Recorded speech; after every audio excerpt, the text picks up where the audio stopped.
Hi friends, तुम्ही सगळं कशा आहे? बरे असणार. बरे तर राहायलाच पाहिजे. रोज उठून आम्ही कामं करायला पाहिजे, तर बरे तर राहायलाच पाहिजे. म्हणजे त्याच्याशिवाय आम्हाला तर निर्वाह नाही आहे. आजचे दिवस माहिती नाही कसं जाणार आहे. उद्याचं काळ कोणी बघितलेलं नाही. तुम्ही बघितला का? नाही आहे. म्हणून की नाही, जोपर्यंत आहे तोपर्यंत हर्षेत खुशीत मजेत राहूया. आणि मी तुम्हाला मध्ये एकदा आमचं गार्डन पाठीमागचं बगीचा दाखवलेलो. तेव्हा कसं होतं, एकदम गच मस्त झाडं भरपूर झालेली होती, जंगलसारखं वाटत. आत्ता बघा क्लीन केलेलं आहे. थोडंफार तुम्हाला दिसेलच कसं वाटते, कसं आहे. आणि एकदम असं तेवढं फार क्लीन नाही आहे, थोडं फार क्लीन आहे. झाडं म्हणजे पानं गोळा करून मी जाळलेलं आहे. आणि मी तुम्हाला दाखवते, एकच मिनिट. तुमचं पण घरात बगीचा असणारच. असं काही क्लीन ठेवला असतात. हे बघा, आमचं आहे ताडेचं वेल म्हणतात ह्याला. म्हणजे लागलेले आहेत, अजून भरलेले नाही आहेत.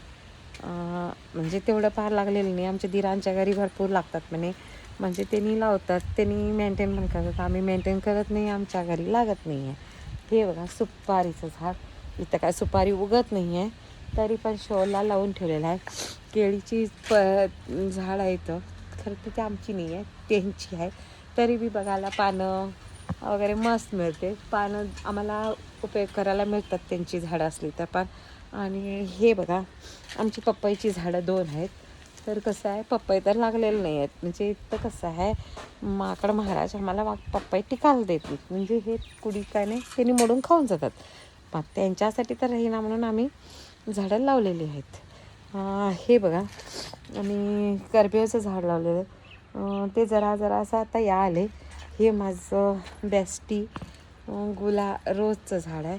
म्हणजे ह्याला रोज चांगले लागतात. मी फार पहिला घर ओपनिंग होते वेळी लावलेलो.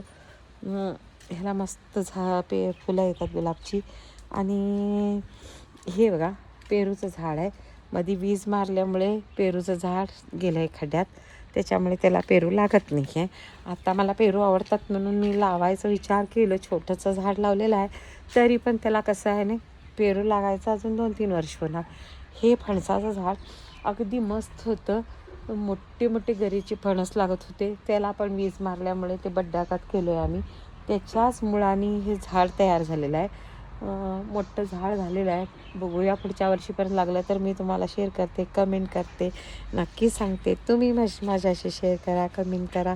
आणि माझं काही तर चुकलं तर सांगा. आणि असंच पुढच्या ब्लॉगसाठी भेटू. बाय.